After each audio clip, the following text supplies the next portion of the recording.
What's up, barbecue family? Today I'm going to attempt to transform a select grade brisket into a prime grade brisket with the magic of a larding needle. Now here's the deal. Normally we trim a brisket to a 1/4 inch thickness on the fat cap. We throw away all of that extra fat. Well, what if we could take all that fat that we just trimmed, cut it into strips, and actually weave it back into the brisket like your grandma is knitting you a delicious sweater. Now, the first thing we have to do to test this theory is I need to carve off the fat cap so that I have something to weave in the brisket. The problem is if I hack up all the fat, then there's nothing to weave into it. And if I carve off too much fat from the brisket, there's no fat left to protect it throughout the cook. But luckily, I just got some sharp knives in the mail. Edge of Belgravia were kind enough to send me this set of knives for free, and I was happy to use them in a video because in my last brisket video, you know the one, I got quite a bit of flack from you guys about not having sharp knives. Well, I listened, and now I have sharp knives just in the nick of time for this video. So I managed to carve off the fat cap in one single sheet, but as a result, I kind of hacked up the fat left on the brisket, and it's not as good a trim as I usually like to do, but it's a small price to pay for science. Next, I cut the fat cap into thin strips and I put them in the freezer for about an hour to help them stay together. But as soon as I started using the larding needle, I ran into another problem. It was so hard to force the needle through that I had to use pliers to pull the strips of fat through the brisket, and the strips kept breaking. So I tried cutting the strips a lot thinner and just going through half of the brisket with each strip, and that worked. In the end, I was able to weave in strips of fat going with the grain every inch or so across the brisket. The next step was to throw down some rub. I know a lot of my barbecue brothers out there are from Texas, so in this video, I'm just using straight S&P, salt and pepper 50-50, that's all I'm using. Now you guys know you're watching a Canadian talk about how to cook brisket, right? Now I realize that that might rub some people the wrong way, but I know that deep down inside, you guys are proud that your culture is spreading throughout the world, and it's an awesome culture. I personally love Texas barbecue, and I appreciate you guys continuing to watch my videos and hear a Canadian talk about barbecue. Next step, the brisket went on the Oklahoma Joes and I ran it hot and fast at around 300. The vent and firebox intake were wide open for maximum draft and airflow because especially at 300 degrees, you need that airflow to avoid burning your brisket.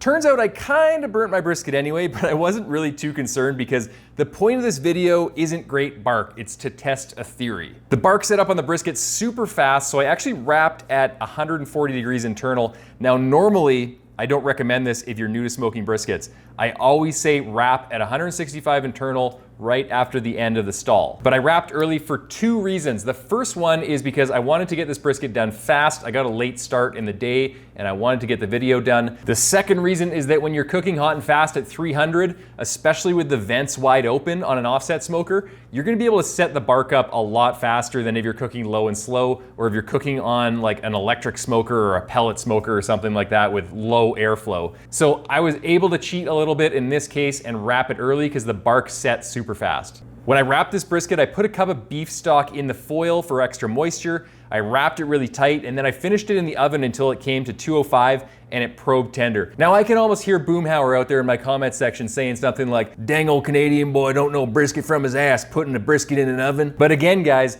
this is an experiment. Usually I would put it back on the smoker and I'd let it ride, but I'm going for maximum convenience and speed in this video because I needed to get the video done. So that's what I did. All right, guys, the moment of truth. Did we turn this select brisket into a prime brisket, or did we make it even worse? For this brisket, I am going to enjoy a milk stout. This pairs really well with brisket because I found it in my fridge and this is what I had. Now to carve this, I'm going to use my Edge of Belgravia slicing knife. It's not as long as we typically see for briskets, but I think it'll do quite well. So we'll see how sharp it is. It's supposed to be able to slice paper thin slices according to the box. So we'll see if it can do that. I'm not gonna try to slice paper thin slices, obviously.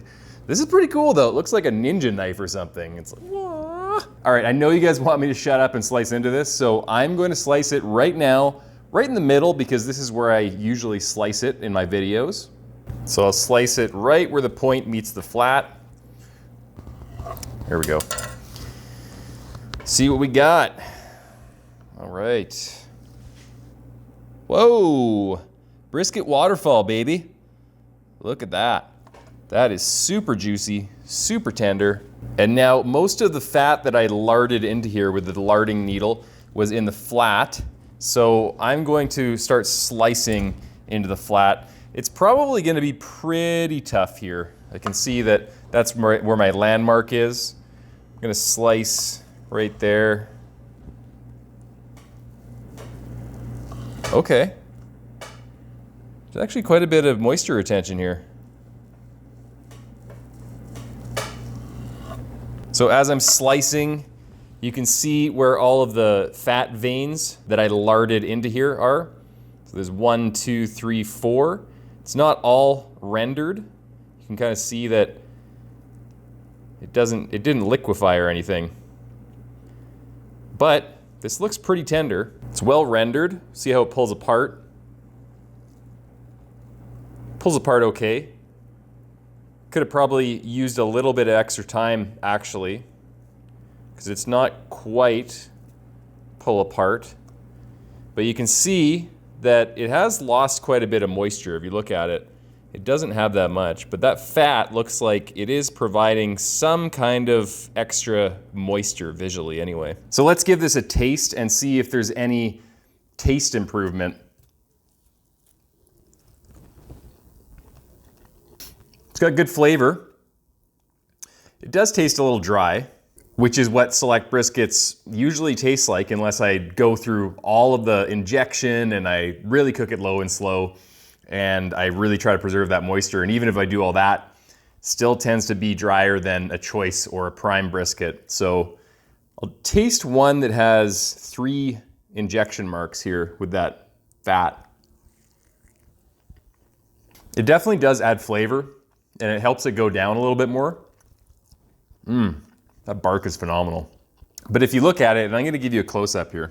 If you look at where it was injected or larded into the brisket, you can see that there's these veins of fat here and they're really tasty, but they're not actually rendering out and providing moisture for the surrounding muscle fibers like I thought that it would. So really it's just kind of a little flavor nugget inside of your slice of brisket and doesn't seem to be providing that much extra moisture. So now let's take a look at the point muscle and see if there's any improvement here. Take another slice off here.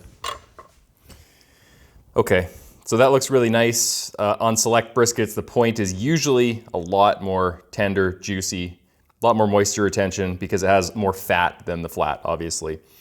So we can see that we have an injection mark here, one here. We've got one over here. So we'll take a bite of this.